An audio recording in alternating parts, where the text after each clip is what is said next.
आज हमारा टॉपिक है कोशिका सिद्धांत। महत्वपूर्ण टॉपिक है।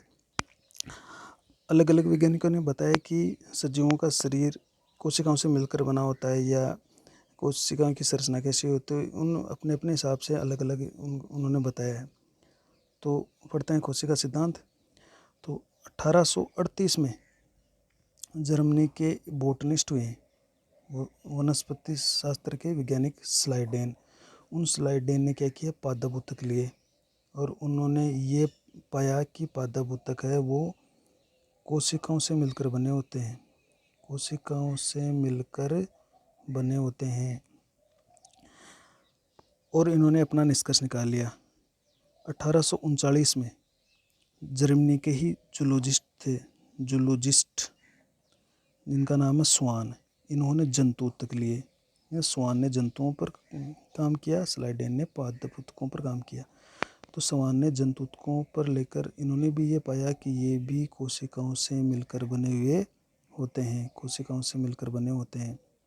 इन्होंने अपना निष्कर्ष निकाल लिया। जब इन दोनों ने जब अपने निष्कर्ष की व्याख्या की तो देखा कि ये पादप हो या जंतु हो, इनकी सेल में काफ़ी समानता है, इनकी संरचना संगठन में भी काफ़ी समानता है। तो दोनों एक निष्कर्ष पर पहुँचे और उन्होंने अपना एक सिद्धांत दिया जिसको कहते हैं कोशिका सिद्धांत। कोशिका सिद्धांत स्लाइडेन और स्वान का। सबसे पहले किसने दिया कोशिका सिद्धांत? स्लाइडेन व स्वान ने। तो इन्होंने अपने सिद्धांत में कुछ महत्वपूर्ण बातें बताई कि कोशिकाएं सजीवों की संरचनात्मक और क्रियात्मक इकाई होती है। सजीवों का शरीर वो कोशिकाओं से मिलकर बना होता है। तीसरी बात इन्होंने बताई कि प्रत्येक कोशिका स्वतंत्र रूप से या संयुक्त रूप से कार्य करने में सक्षम होती है। ये स्वतंत्र रूप से अकेले भी काम कर सकती है तो संयुक्त रूप से भी काम कर सकती है। लेकिन इन्होंने ये नहीं बताया, इनकी एक कमी थी कि नई कोशिकाओं की उत्पत्ति आखिर कैसे हुई, इस बारे में ये नहीं बता पाए।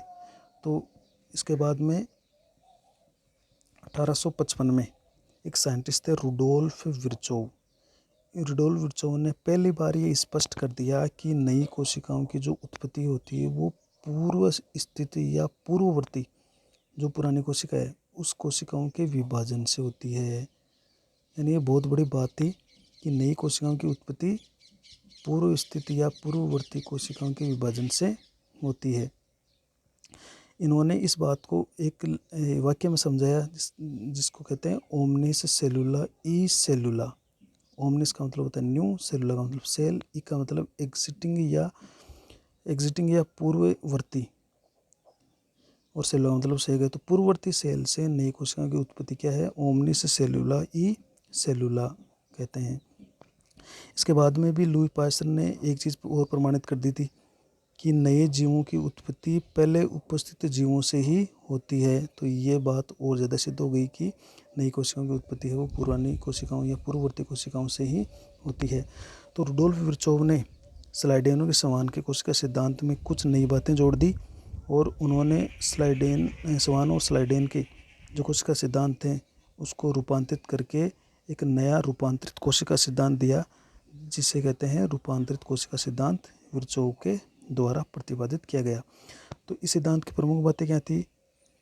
कुछ बातें तो उसी सिद्धांत से ली गई कि सभी सजीव है वो कोशिकाओं से और उनके उत्पादों से मिलकर बने होते हैं। कोशिकाएं सजीव के शरीर की संरचनात्मक और क्रियात्मक इकाई होती है।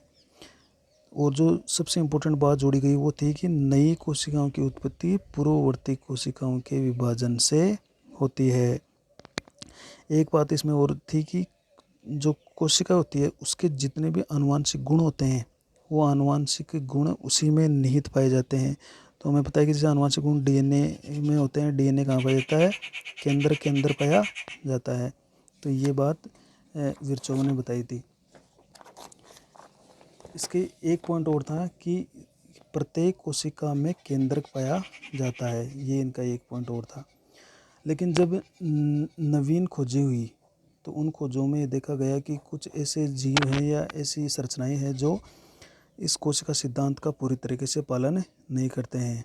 अब क्यों नहीं करते हैं? क्योंकि कुछ ऐसे जीव हैं जो जिनमें कोशिकाएं नहीं होती है। जैसे अपन वायरस की बात करें तो वो एक निर्जीव भी नहीं है तो सजीव भी नहीं है।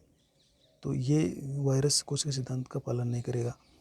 और कुछ कोशिकाएं होती है जिसके अंदर केंद्रक नहीं पाया जाता, जैसे हमारे आरबीसी मान लो, परिपक्व आरबीसी या परिपक्व पादपों की चालनी नलिकाएं, तो उनमें केंद्रक नहीं होता है, तो वो भी कोशिका सिद्धांत का पालन नहीं करते हैं। तो ऐसी कौन कौन सी संरचनाएं हैं जो कोशिका सिद्धांत का खंडन करती है, तो उसके बारे में देखते हैं। देखिए, वायरस, ये वायरस वो कोशिका सिद्धांत का पालन नहीं करता है। कुछ प्रोकैरियोट कोशिकाएं हैं जैसे बैक्टीरिया, नील हरी शैवाल, ब्लू ग्रीन एल्गी और माइकोप्लाज्मा, ये तीनों प्रोकैरियोट कोशिकाएं होती है, ये कोशिका सिद्धांत का पालन नहीं करती है। कुछ बहुकेंद्रीय कवक जिसमें बहुत सारे केंद्रक होते हैं, ये कहा कि प्रत्येक कोशिका में एक केंद्रक होता है, इसमें बहुत सारे केंद्रक होते हैं। तो ये कवकों का एक समूह है फाइकोमास्टीज, उसके कुछ सदस्य हैं जैसे राइजोपस है या म्यूकर है या एल्बुगो है।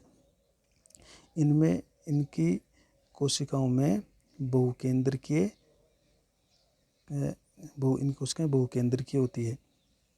कुछ बहुकेंद्रीय शैवाल होते हैं जैसे वाउचेरिया है, तो वो भी कोशिका सिद्धांत का पालन नहीं कर रहा है।